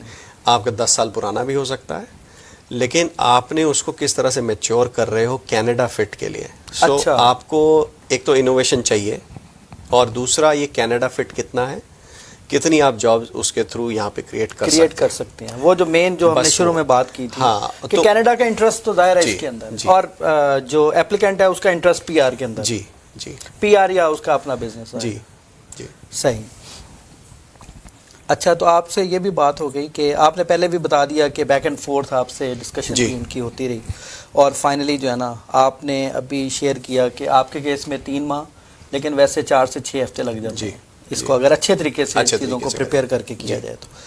अच्छा, अब जो अगर मैं आपसे ये पूछूं कि आपकी जो सक्सेस है इस इवन दो कि मैं ये बिलीव करता हूँ कि चूँकि आप बहुत ज़्यादा एक्सपीरियंस के साथ आ रहे थे इसमें, तो आप अगर क्राइटेरिया मुझे एनलिस्ट करें, 2-4 चीज़ें बताएं कि क्या अहम चीज़ें होती हैं जिससे आपको सक्सेस मिली लेटर ऑफ सपोर्ट हासिल करने में? यही सारी चीज़ें जो अभी तक हम डिस्कस कर रहे हैं। कि अच्छा आपका बिजनेस आइडिया जी। था, आपने अच्छे तरीके से उसको प्रेजेंट किया, आपने अच्छे तरीके से उनके क्वेरीज का जवाब दिया और फाइनली यू गॉट सिलेक्टेड। हाँ, तो इसमें सारी चीज़ क्या देख रहे हैं? और रिसर्च आपने की कि रिसर्च करी, तो इसमें सारी चीज़ एक प्लान हो गया, पिच डेक वो है, उसके बाद एग्जीक्यूशन आप उसकी पूरे आइडिया की कैसे कर रहे हैं, सही, वो सारी चीज़ें भी देखी जाती हैं। अच्छा, तो जब आपके 6 हफ्ते या 3 महीने जब आपसे बात चल रही है उनकी इंक्यूबेटर की, उसके दौरान भी वो आपको देख रहे हैं, दे आर वॉचिंग यू कि आप क्या कर रहे हैं। तो आपकी प्रोग्रेस डे 1 पे क्या थी जब आप हमसे मिले थे, Exactly. और 60th डे पे क्या है फॉर एग्जाम्पल। क्योंकि वो नेचुरली देख रहे होते हैं कि आपका तो बिजनेस है, चले इमिग्रेशन तो बात की बात है जी, लेकिन आपका बिजनेस जो है वो नेचुरल प्रोग्रेशन उसकी कैसे चल रही है जी जी वो। और या मैं दूसरे लफ्जों में ये कि अपने नाज़रीन की आसानी समझ के लिए कि आपने इस सारे काम को इस तरीके से तो ट्रेल नहीं किया कि सिर्फ इमिग्रेशन लेनी है। हाँ, वही तो कभी भी ये फोकस नहीं था, सही, कभी भी कनाडा फोकस नहीं था, कभी भी सोचा भी नहीं था कि तो कनाडा एक बेसिकली एक लंबी जर्नी का माइलस्टोन है, इट्स नॉट द डेस्टिनेशन। जी, सो इस स्ट्रेटेजिक मूव है कंपनी के लिए, it is a strategic move to be in America so that I can serve the companies here. क्योंकि इंडिया से बैठ के हो क्या रहा था, सेल्स इंडिया से बैठ के जब यूएस करते थे तो वो टाइम जोन का बहुत फर्क था, तो बहुत सारी लेबर लगती थी उसमें, Exactly. तो वो प्रोडक्टिव नहीं था कहीं से कहीं तक। तो एक तरीका था कि हम जाके इन्वेस्टर वीज़ा जो होता है या दूसरे इन्वेस्टमेंट तरीके से आप यूएस में या कनाडा में कर लें, बट चूंकि वो बहुत हैवी कॉस्ट है उसमें, तो वो हमने नहीं सोची। हम बूटस्ट्रैप भी थे, स्टार्टअप अपनी है, तो इसलिए हमने वो उस तरफ नहीं गए, right. But strategically we have to grow, there is no other way कि मैं अब इसको छोड़ के कॉर्पोरेट जॉब में जा रहा हूँ, मेरे को यही करना है और इसी को ही ग्रो करना है। So Canada is a part of it, strategic move to grow the company. ज़बरदस्त। तो इसमें क्या ये भी कोई फैक्टर होता है कि आपने कितनी मनी इसके अंदर पुट इन की थी, ये कोई क्राइटेरिया होता है? नहीं, इसमें सिर्फ रेवेन्यू देखा जाता है। अच्छा, आप कई आइडियाज़ ऐसे होते हैं कि जो 2 महीने में आप एक ऐप बनाएं और उसमें 50,000 डाउनलोड आ गए। कुछ ऐप्स को टाइम लगता है, हमारा वाला जो प्रोडक्ट था उसमें टाइम लगा। अच्छा, और टाइम इसलिए भी लगता है क्योंकि लैंग्वेज इंडस्ट्री है ना, मैं इसलिए भी आपको किया कि बड़ी हाईटेक कंपनीज होती हैं जी, लेकिन लैंग्वेज इंडस्ट्री में ये करना, ये मेरे लिए भी एक बड़ा इंटरेस्टिंग था जब मैं आपके फेसबुक प्रोफाइल को एक्सप्लोर कर रहा था। तो डिपेंड करता है कितने आइडिया में आपने कितना टाइम लगाया। तो हमने तो मैं बोलूँगा 1-1.5 साल सिर्फ उसको अपने प्रोडक्ट को मैच्योर किया, इटरेट किया और उसको उस लेवल पे लेके आए कि अब ये शोकेस के लिए रेडी है, राइट। और कुछ आइडियाज़ इजी होते हैं और वैल्यू भी बहुत होती है उनकी, बट वो आइडिया की बात है। तो कोई भी उसमें ये नहीं देखता कि आपने पैसा कितना लगाया, लेकिन आपने रेवेन्यू कितना जनरेट किया, ट्रैक्शन कितनी ले आए। ट्रैक्शन में बहुत सारी चीज़ें आ जाती हैं कि आपकी पब्लिसिटी हो गई, ऑटोमेटिकली आप टीवी पे आ गए, या आपकी मैगजीन्स में कई जगह आ गई, या आपके डाउनलोड्स हो गए जो फ्री हैं, बट ट्रैक्शन है, लोग आपको देख रहे हैं जी। सो वो है, सिर्फ रिटर्न देखी जाती है, ना कि आपने अच्छा, क्या मैं बड़ा डाला। पर्सनल क्वेश्चन पूछ रहा हूँ। आप इसमें आपने अप्लाई किया, आप कनाडा आ गए, till you arrived in Canada, तो आप सक्सेस में इंक्रीज कर रहे हैं, या अगर आप नंबर भी शेयर करें, या स्टेबल हैं या डिक्रीज कर रहे हैं? देखिए, कनाडा पहुंचना ही सब कुछ नहीं है, पीआर लेना ही सब कुछ नहीं है। जी जी, अगेन वो डिपेंड करता है कि कौन किस पर्सपेक्टिव से आ रहा है। मेरा पर्सपेक्टिव कंपनी को ग्रो करना है जी जी।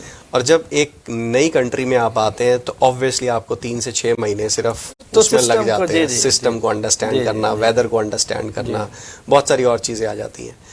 तो मैं ये नहीं कहूँगा कि मैं पीछे गया या बहुत ऊपर आया, बट ऊपर तो हुए हैं, मतलब in a company perspective global level पे आ जाती है कंपनी। आपके हेडक्वार्टर्स कनाडा कहलाना शुरू कर देते हो आप, तो आपकी इंटरनेशनल प्रेजेंस है, तो ऑब्वियसली ये ऊपर ही है, ये पीछे नहीं है। So it's a growth. तो इस इंडस्ट्री का वो कनाडा में भी आपको लगा कि क्लाइंटल बिल्ड हुआ है? जी, क्योंकि हमारे इमिग्रेशन के अंदर भी बहुत सारे कागज हम देखते हैं कि हम कहते हैं कि सर्टिफाइड ट्रांसलेशन होनी चाहिए। जी, तो हम वो भी प्रोवाइड करते हैं। हमारे 1-2 क्लाइंट हैं, कनाडा बेस हैं, अच्छा। और उनके एग्जैक्टली इमिग्रेशन से रिलेटेड जो डॉक्यूमेंट्स होते हैं, जैसे मार्कशीट्स हैं, जी जी, वो लोकल लैंग्वेज में होती हैं एग्जैक्टली, या ड्राइविंग लाइसेंस है या सर्टिफिकेट्स है, मैरिज, डाइवोर्स एक्सेट्रा। कभी कभी लीगल डीड्स आ जाती हैं हमारे पास जो अच्छा, हम ट्रांसलेट करते हैं, तो हमारे पास सर्टिफाइड ट्रांसलेटर्स हैं। अच्छा, तो हमारे पास ये ज़्यादा काम आता है अफ्रीकन लैंग्वेजेस में, अच्छा, और मिडिल ईस्ट की कुछ लैंग्वेजेस। तो आप इनको कैसे मैनेज करते हैं? बिकॉज आप तो मेरी लैंग्वेज बोल रहे हैं। नहीं, हम as a company we support around 70 languages, 70। तो हमारे ट्रांसलेटर्स जो हैं वो सर्टिफाइड हैं, वो बैठे हैं अलग अलग कंट्रीज में, so we only pick the natives. अच्छा, तो मैं खुद भी ट्रांसलेट नहीं करता। बेस्ट, हाँ, मतलब आप तो रन कर रहे हैं ना, आप तो एडमिनिस्टर कर रहे हैं सॉफ्टवेयर को, या जो भी आपका बिजनेस मॉडल है। जी, जबरदस्त, बड़ा आपका यूनिक आइडिया। अच्छा, ज़बरदस्त। अच्छा, तो आपसे ये बात भी हो गई कि इसके अंदर मनी कोई बहुत ज़्यादा मैटर नहीं करती, रेवेन्यू मैटर करता है जी, कि आपके आइडिया में जान कितनी है और आपने कितनी देर हो गई है और उसका सक्सेस रेट, उसकी प्रोग्रेशन, नेचुरल प्रोग्रेशन क्या है जी। अच्छा, फिर आपको जब लेटर ऑफ सपोर्ट मिल गया तो फिर अगली मंजिल क्या आई? अब उसको लेके जाएं आप, अब क्या करना है? मेरे पास एक रास्ते थे। जी जी। एक तो मैं इमिग्रेशन कंसल्टेंट हायर करता, अच्छा, और या अपने आप से फाइल करो आप अपनी PR। अपने आप से जब PR इमिग्रेशन की बात आती है तो एक बहुत बड़ी चीज़ है जिसके लिए professionals like you are there to help. But मैंने अपने जहन में ये सोचा था कि मैं खुद ही करूँगा। हाँ, चूंकि वो मैं देख रहा था आपका स्टार्टअप का ही इतना लंबा एक्सपीरियंस है और इतना कामयाब है कि वो इतना कॉन्फिडेंस आपके अंदर था। हाँ, तो मेरे को लगा जब एक स्टार्टअप चला ली, इतना कुछ कर लिया, तो इमिग्रेशन के तो सारी चीजें टिप्स पे हैं। तो आपने जो हमें पैसे देने थे वो भी सेव कर लिए। जी, तो वो एक डेफिनेटली था कि ये खुद ही करेंगे, और खुद ही किया। ये लेबोरियस जॉब है, आसान नहीं है। आई नो, और हर कोई नहीं कर सकता ये। इसमें मैं तो कहूँगा कि professionals like you should be hired to do the job, just to shorten your time span. Not only shorten, अगर आपकी कहीं एक मिस्टेक हो गई, कुछ हो गया, तो आपको वो जो पहले मंजिलें हैं वो भी खराब हो, वो क्यों खराब करना उसको? या तो आप पूरे कॉन्फिडेंट हैं जैसे मैं था, तो मैंने कर लिया। तो ये कॉन्फिडेंस इतनी यंग एज में आया कहाँ से? अब ये तो बस चलता जा रहा है, ऊपर वाले की कृपा। हाँ, मैंने देखा आप चूंकि बड़े स्ट्रगलिंग रहे हैं, हाँ, तो इसलिए ये बड़ा नेचुरल है कि जो वो कहते हैं self made is best made. हाँ, तो आप बेस्ट मेड वर्जन है basically. May be, thank you for that. जबरदस्त, जबरदस्त। अच्छा, तो आप मुझे ये बताइए कि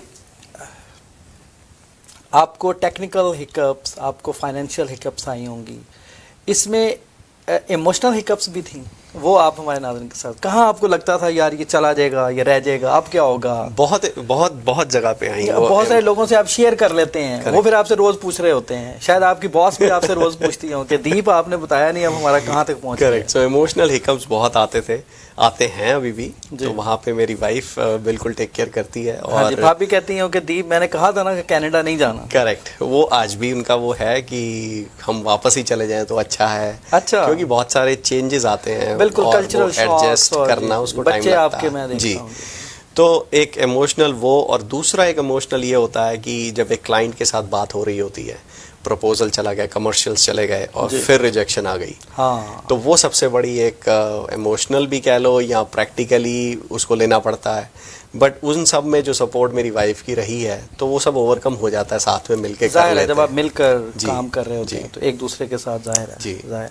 देखिए, फिर फेलियर्स या जो स्लिप्स होती हैं वो तो पार्ट ऑफ गेम है आपको, और ये काम भी इसी तरह का है कि आप इसके अंदर जैसे एक्सप्रेस एंट्री है कि if you are able to make certain score in Express Entry then you are done. आपको और ये उस तरह का है ही नहीं, उस तरह का नहीं है। तो इसके ऊपर आपको बहुत ज़्यादा, और यही ये अपॉर्चुनिटी भी है उन लोगों के लिए जो किसी वजह से लेटर एज स्टेज के ऊपर हैं, उनके लिए लैंग्वेज रिक्वायरमेंट का इशू है, उनके लिए एज का इशू है। तो लेकिन वो एक ख़ास स्टेज के ऊपर जाके सारे बंदे ज़िंदगी की दौड़ के अंदर काम किसी ना किसी फाइनेंशियल स्टेज के ऊपर होते हैं, कोई बिजनेस आइडिया कंसीव कर रहा है, तो वहाँ ये टूल जो है उन्हें हेल्प आउट करता है। ये तो बहुत बड़ा टूल है या टू गेट द PR। जी, तो इसमें कोई ऐसा भी नहीं है, जब रिजेक्शन आती है तो ऐसा नहीं है कि ये किस वजह से रिजेक्ट हुआ, आपको पता ही नहीं लगेगा। अच्छा, एक्सप्रेस एंट्री में तो पता है कि मेरे अगर पॉइंट्स नहीं बन रहे तो मैं नहीं होऊंगा। यहाँ पे तो वो सिस्टम नहीं है, ब्लैक एंड वाइट नहीं है यहाँ पे। सही। तो यहाँ पे बहुत सारी चीज़ें मैं कहूँगा कवर अप तो नहीं होती, लेकिन आपके फेवर में बहुत हो जाती हैं। अच्छा, कि अगर आप 100% वहाँ पे नहीं थे तो कुछ चीज़ें इंक्यूबेटर समझते हैं कि आज नहीं है बट ये कल हो जाएगा, चले जाएंगे। हाँ। तो ये सपोर्ट बहुत है गवर्नमेंट की तरफ से, कनेडियन गवर्नमेंट अच्छा। सपोर्ट बहुत करती है, आपको हमेशा एक पुश करती है कि आप नेक्स्ट लेवल पे जाएं, नेक्स्ट लेवल पे जाएं, जो हमारे से चाहिए, कुछ भी सपोर्ट चाहिए तो वो देते हैं। कनेडियन सोसाइटी ओवरऑल बड़ी ओपन माइंडेड है, देखिए जी। They give up. देखिए ना, हम मुख्तलिफ मुल्कों से मुख्तलिफ एजुकेशनल बैकग्राउंड के साथ आ रहे होते हैं जी। तो इन्होंने क्राइटेरिया बनाया हुआ है, whoever comes from anywhere does not matter at Does all. not matter. If you qualify for the criteria, then you can get the success. बिल्कुल बिल्कुल। और तो ये बड़ा अच्छा है। और दूसरा एक चीज़ मैं हाईलाइट करना चाहूँगा कि हर सिटी में, ब्रैम्पटन, मिसिसागा, बर्लिंगटन, नायग्रा, जितने भी GTA में या उसके बाहर भी जो सिटीज़ हैं, यहाँ पे सिटी की सपोर्ट बहुत है ऐसे स्टार्टअप्स के लिए। एग्जैक्टली। सो ब्रैम्पटन एंटरप्रेन्योर सेंटर वो बहुत बड़ी सपोर्ट करते हैं। आप उनके पास जाएं, आप बोले मेरे पास ऑफिस स्पेस नहीं है तो वो ऑफिस स्पेस देते हैं आपको। अच्छा। फ्री में देते हैं, पार्किंग भी देते हैं। और आप वहाँ पे पूछे मेरे को किसी से मेंटरशिप या एडवाइजरी चाहिए कि तो क्या करना है, बंच ऑफ रिसोर्सेज, या मेरे को मिसिसागा में या ब्रैम्पटन में सारे मेरे को लिस्ट ऑफ बिजनेसेस चाहिए जी। तो वो आप मुझे दे दें, तो वो उस तरह की हेल्प बहुत करते हैं। जबरदस्त। तो ये सब गवर्नमेंट के इकोसिस्टम बनाया है उन्होंने, ये नहीं कि PR दे देनी है आपको और छोड़ देना है। हाँ, मैं हमेशा कहता हूँ कि ये जो कनेडियन इमिग्रेशन सिस्टम है ये बेसिकली पार्टनर ऑफ सक्सेस हैं जी, ऑफ द एप्लीकेंट। जी। जैसे आपने अभी बताया, ऐसे ही हम भी जो एक्सप्रेस एंट्री के जरिए आते हैं पॉइंट सिस्टम के ऊपर, वो इकोनॉमिक कैटेगरी है कि we are able to be economically established in Canada and then help Canada by doing like part of the wheel of the economy, by depositing tax और स्टफ लाइक दैट। सो और आप economy का हिस्सा बनते हैं आप। जी। ये तो मैं कहूँगा इंडिविजुअल के ऊपर है जी, वो कितने रिसोर्सेज को कैसे यूटिलाइज करता है। एग्जैक्टली। एक बार ही आप आ गए, आपको फुल राइट्स है यहाँ पे किसी पे भी जाके कुछ भी कनेक्शन बनाने की, आप कितना उनको यूटिलाइज करते हैं वो आपके ऊपर है। सही। तो आपने लेटर ऑफ सपोर्ट ले लिया और फिर आपने PR की एप्लीकेशन डाल दी, फिर अगले क्या स्टेप्स आए? फिर 1-2 इंक्वायरीज आई अच्छा, कि जैसे मैंने बताया business immigration department immigration department से ऑनलाइन इंक्वायरी आ जाती है जी। तो वो इंक्वायरी आई, एक ही इंक्वायरी आई थी और बाकी फिर वो स्टेप बताते रहते हैं आपको कि you go for your medical, you go for biometric. मेरे केस में बायोमेट्रिक भी नहीं था, उसके बाद शुरू हुआ, तो वो बायोमेट्रिक, बस ये 2 वो स्टेप बाय स्टेप बताते रहते हैं and then you are there. और फिर आउटकम क्या होता है? बल्कि मैं ये पूछना चाहूँगा कि जब आपको इनक्यूबेटर ने एक्सेप्ट कर लिया तो उसका आउटकम क्या, आपको कैसे पता चलता है कि ये मैं आपको लेटर ऑफ सपोर्ट मिल गई? अच्छा, वो लेटर ऑफ सपोर्ट को आपको लेना है, मतलब फिर आपका वाला काम शुरू हो जाता है। बट अगर उसमें मैं कुछ पॉइंट्स हाईलाइट करूं तो एज एन एप्लीकेंट मेरे को अपने क्वालिफिकेशन जो भी सर्टिफिकेट्स हैं मेरे इंजीनियरिंग के या कुछ भी, वो एक्सपीरियंस सर्टिफिकेट्स पुरानी कंपनीज का, और अपना आइल्स का स्कोर। इसमें आइल्स भी आपको बहुत बड़ा नहीं चाहिए। कितना चाहिए? मैं ये मेरा क्वेश्चन भी था। इसमें मेरे ख्याल से 5 या 5.5 चाहिए। CLB 5 चाहिए। हाँ, CLB 5। तो आपको देना पड़ा था या नहीं? नहीं, मैंने दिया हुआ था। अच्छा। तो मेरा स्कोर ऑलरेडी कुछ ज्यादा था उसमें, 7 7.5 था। अच्छा। तो वो उसमें हो गया और बस आपको कुछ भी नहीं, और एक लेटर ऑफ सपोर्ट आपने लगाना है। तो लेटर ऑफ सपोर्ट इज की माइलस्टोन। अगर आपने वो ले लिया तो आगे तो फिर आप चुके जी। और एक लेटर ऑफ सपोर्ट में आप 5 एसेंशियल मेंबर्स आ सकते हैं। मेरा अगला क्वेश्चन यही था कि जी, आपके इस आइडिया में कितने लोग थे? सिर्फ मैं ही था। अच्छा, सिर्फ आप? मेरा को-फाउंडर या मेरा partner, he doesn't want to come to Canada. अच्छा। और वो हमारे लिए विन विन सिचुएशन है। So in a way he can run the operations there, he can still manage the team there, और I आप can manage here. जो Canada का ऑफिस है आप उसको रन करते हैं। जी। सही। तो it's a very win win situation. और एक लेटर ऑफ सपोर्ट में 5 एसेंशियल मेंबर्स आ सकते हैं। हर एक मेंबर के पास कम से कम 10% राइट होना चाहिए। अच्छा। इक्विटी शेयर होने चाहिए। सही। और टोटल उस लेटर ऑफ सपोर्ट में मोर देन 50%, 51% कम से कम होना चाहिए उसमें। अच्छा। कंपनी का शेयर। उनका मतलब ये है कि आपका जो भी प्रोडक्ट कहीं भी बना हुआ है जी। आप उसे हेडक्वार्टर कनाडा करते हैं जी। और उसको फिर आप यहाँ पे आप उसका IP लेके आते हैं, intellectual property remains in Canada. अच्छा, वो एक मैंडेट है। इसको थोड़ा सा आप ज़्यादा एक्सप्लेन कीजिए क्योंकि ये एक मुश्किल बात आपने कही है। सो इंटेलेक्चुअल प्रॉपर्टी मतलब आपने जो भी कुछ बनाया है, जो भी आपकी नोवल अप्रोच है या नोवल आइडिया है, नोवल हो ना हो, but what ever the idea is, उसको आपको जब भी आप यहाँ पे मतलब मैंडेट है कि उसको यहाँ पे रखना है। रखना मतलब that has to be on a Canadian server. आजकल तो सर्वर सारे क्लाउड्स पे हैं अगर मैं टेक की बात करूँ, लेकिन उसको आपने कनाडा के सॉइल में रखना है। That is what they want. अच्छा, तो आपको दीप इस सारे टाइम में seeking your letter of support and getting PR कितना टाइम टोटल लगा? 6 महीने। अच्छा, 6 महीने। और आपने कहा कि आपके केस में ये ज़्यादा लगा, इसको शॉर्टन किया जा सकता है जी। अगर जैसे ज़्यादा एक्सपीरियंस। जैसे मेरे पास लेटर ऑफ सपोर्ट अगस्त में आ गया था, जून में किया, जून जुलाई अगस्त, मैंने PR ही फाइल नहीं करी, राइट। PR ही मैंने दिसंबर जनवरी में फाइल करी। अच्छा, राइट। और वो PR फाइल करने में मेरे को 3 महीने लगे और मार्च एंड में मेरे पास PR तो कोई उस लेटर ऑफ सपोर्ट की वैलिडिटी भी होती है? वैलिडिटी होती है, वो भी इंक्यूबेटर पे डिपेंड करता है। अच्छा, हाँ। अब कुछ इंक्यूबेटर्स को 90 डेज करते हैं, अच्छा, कुछ 6 महीने करते हैं, कुछ 1 साल करते हैं। अच्छा, बट वो आपके ऊपर है, आप कितना नेगोशिएट करते हो। आप अपफ्रंट बोल दो कि मेरे को अभी टाइम नहीं है, या कभी 6 कभी मंथ्स आपके अपने प्लान्स होते हैं। की हाँ सिचुएशन ऐसी होती है कि शायद उसकी प्रोग्रेशन जी मूव ना करने में जी। तो वही मेरे पास था कि अगस्त से लेके दिसंबर तक, इसीलिए फाइल नहीं किया मैंने क्योंकि I was on some critical things in the business for happening. Okay, ज़बरदस्त। सॉरी। अच्छा, तो फिर कैसा लगा जब आपने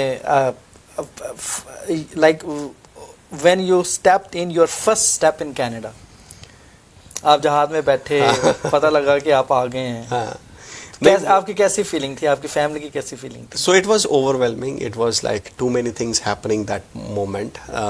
वो एक PR प्रोसेस से गुजरना, I mean first time landing, family के साथ COPR को दिखाना वहाँ पे। और वो वैसे ही बहुत ज़्यादा ट्रबलिंग या रेस्टलेसनेस उसमें आ जाती है कि हम 14 घंटे की फ्लाइट से आ रहे होते हैं, तो मेकअप शेकअप जो सारा किया होता है वो भी ख़त्म हो जाता है, नींद पूरी नहीं हो रही होती, और शायद पाँव लटका के मेरे तो समटाइम पाँव भी सूज जाते हैं।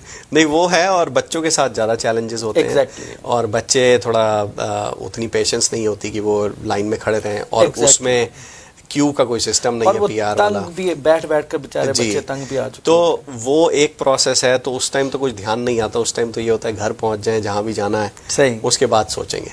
तो ऐसी कोई इमीडिएट कोई फीलिंग नहीं थी कि कनाडा की धरती पे पैर रख दिया है and something wonderful is happening. No, like ज़ाहिर है, आपने बिल्कुल सही कहा। But it's a slow process. तो आपकी कुछ ऑब्लिगेशंस भी होती हैं once you come on startup visa, और आप यहाँ एंटर हो गए, तो आपने कहीं किसी ऑफिस में रिपोर्ट करना है, कहीं कोई आपने अपने डॉक्यूमेंट सबमिट करो जी, वो तो थोड़ा सा तो वो आपको इंक्यूबेटर के पास जाना है। अच्छा, जो भी इंक्यूबेटर है, क्योंकि वहाँ पे फिर कुछ फॉर्मेलिटीज होती हैं, again depending on the incubator. उसने कुछ चीज़ें इंक्यूबेटर अपने पास रखते हैं जो इन पर्सन साइन करनी होंगी। अच्छा। और कुछ चीज़, बहुत सारी चीज़ें ऑनलाइन चली जाती हैं। अच्छा। तो उसमें कोई इतना बड़ा वो मैंडेट नहीं है, but you have to go to your incubator कि आप स्टेप इन कर चुके हैं, क्योंकि आप इंक्यूबेटर को एक फीस भी दे रहे हैं। अच्छा। और वो फीस आप उसको ऑफिस जब आप उसका लेते हैं उसकी भी है, वहाँ पे कुछ प्रोग्राम्स रन होते हैं जो इंक्यूबेटर आप उनका हिस्सा बनते हैं, वो आप उनका हिस्सा बनते हैं, आप उसकी टीम प्रोग्राम्स जो भी यूटिलाइज करते हैं, और वो भी चाहते हैं आप कामयाब हों, इंक्यूबेटर भी चाहता है कि आप कामयाब तो इसीलिए उन्होंने प्रोग्राम्स रखे होते हैं कि साल में 2 या 3 बार वो प्रोग्राम होंगे, कोहोर्ट्स होंगी। अच्छा। कोहोर्ट 1 2 3, आपने किस कोहोर्ट पे कब जाके आपने पार्टिसिपेशन करना है, और वो फिर आपको कई तरीके से वो चीज़ दिखाते हैं, समझाते हैं। तो आप अभी तक उसका हिस्सा हैं कोहोर्ट का, या you are done with all your obligation? I am done with that. अच्छा, ज़बरदस्त। वो कहीं 6 महीने का है मैंडेट, कहीं पे 1 साल का है, कहीं पे अभी रिमोटली भी आप कर सकते हैं। अच्छा। So it depends. तो वो उनका क्या जो मॉनिटरिंग क्राइटेरिया होता है, वो उसमें उनका फोकस क्या होता है? सो मॉनिटरिंग क्राइटेरिया में वो आपको चेक करते रहते हैं, आप कर क्या रहे हैं, आपकी स्टार्टअप किस लेवल पे पहुंची भी है, आपकी स्टार्टअप एंड अप तो नहीं होगी कहीं? एंड अप भी, और उनको भी पता है कि हर स्टार्टअप सक्सेस नहीं होगी, जाहिर है, कोई आइडिया भी हाँ गारंटेड। और अभी तो बहुत सारे कोविड की वजह से तो बहुत कुछ हो गया है, तो not every startup will be successful, but they keep a watch, not a watch I will say, but they want to help you. आप उनको मेल लिखें और बोलें कि मेरे को ये हेल्प चाहिए, तो incubator is there to help you. That's what they want. They don't want you to just go anywhere and everywhere. तो आप अभी आपने बताया कि आप कैलगरी इंक्यूबेटर के थ्रू आए थे जी, तो अभी आपकी रिहाइश जो मेरी अंडरस्टैंडिंग है वो आपकी ब्रैम्पटन की, तो आप कैसे उनके साथ now you are done with them? नहीं, डन तो कभी भी नहीं होता। अब एक रिलेशन एक बना के आए हैं, तो उसको तो आप चलाएंगे, मैं तो चलाता हूँ जी। मैंने देखा है आप बड़े वेल तो कनेक्टेड। उनके साथ, और जैसे मैं अल्बर्टा की गवर्नमेंट के साथ जो भी 1-2 मिनिस्टर्स के साथ अभी भी बातचीत चल रही है, जबरदस्त, वो इसीलिए है कि एक रनिंग या एक मोमेंटम में एक कनेक्ट रहे। तो ये तो बिल्कुल भी डिस्कनेक्ट हो ही नहीं सकता प्लेटफॉर्म कैलगरी के साथ। तो क्या आप इस स्टेज पर सोच रहे हैं टू गेट मोर सपोर्ट और financial support? Financial yes, so definitely now we will look for, now we will look. जी, ये कॉल है हमारे नाजिर की। जी, हेलो, कौन सा आप बोल रहे हैं और किस शहर से बोल रहे हैं? जी, अस्सलाम वालेकुम वलीम साहब, मैं सैयद बात कर रहा हूँ एजेक्स ओंटारियो से। कैसे हैं आप? जी ठीक ठाक सैयद भाई, क्या हाल है आपका? आप हमारे सीम्स लाइक रेगुलर कॉलर। जी सर, बहुत अच्छा प्रोग्राम कर रहे हैं आप। हर प्रोग्राम में एक नया आइडिया, नया टॉपिक, एक इमिग्रेशन से रिलेटेड नई चीज लेके आते हैं। बहुत शुक्रिया आपका, बहुत अच्छी है माशाल्लाह। बहुत शुक्रिया आपका। और आपका ये जो बूस्ट और ये जो एनकरेजमेंट है, यही की है हर मंडे को मुझे यहाँ कैमरे के सामने लाने के लिए। जी जी जी, नहीं, बड़ी बहुत ही अच्छा प्रोग्राम है, बहुत अच्छी मेहनत से आप प्रोग्राम तैयार करते हैं। बहुत शुक्रिया आपका। माशाल्लाह। तो मेरा सवाल, पहला सवाल मेरा ये है कि ये जो स्टार्टअप का जो टाइटल है, मैंने थोड़ा सा प्रोग्राम जी जी, ये जो नॉर्मल बिजनेस क्लास इमिग्रेशन है उसमें और स्टार्टअप में जो मैं समझ सकूँ मेरी रास्ते के मुताबिक कि ये कोई आप एक नया आइडिया लेके या बिजनेस आइडिया, या पहला सवाल ये कि ये सेम थिंग है या ये डिफरेंट है? ओके। दूसरा सवाल यही है कि ये मतलब कुछ, जैसा मैं थोड़ा सा आपकी गेस्ट, सॉरी मैं नाम नहीं देखा जी, उनका नाम दीपिंदर सिंह है जी। दीपिंदर सिंह साहब से, हाँ वो भी और आप आसानी से दीप कह सकते हैं, और बड़ा अच्छा मुझे तो कहना लग रहा है ये दीप। जी जी, क्या कहना, नाम शॉर्ट किया आपने? दीप, DEEP। जी जी, दीप जो दीप वाली जैसी होती है दीप, तो जी जी जो आपको रोशनी को लाइट। हाँ, जी जी, ये और ये बाय पर्सनैलिटी भी वैसे ही हैं। शुक्रिया। नहीं, मैंने देखा बड़े गुड लुकिंग गाय। जी, थैंक यू। तो ये बात मैं कह रहा था कि स्टार्टअप और ये जो है normal business class two different thing और द सेम थिंग। और ये है कि अगर कोई बिजनेस वीजा लेके आता है कनाडा में, यानी बिजनेस क्लास में आता है, तो उसको बिजनेस यहाँ करना है या वो कोई टाइम बाय कर सकता है, डिले कर सकता है, या मतलब वो फर्स्ट करें वो बिजनेस वीजा क्लास में आया कोई बंदा और फिर यहाँ नौकरी करना शुरू कर दे, या कोई ऐसी रिक्वायरमेंट है?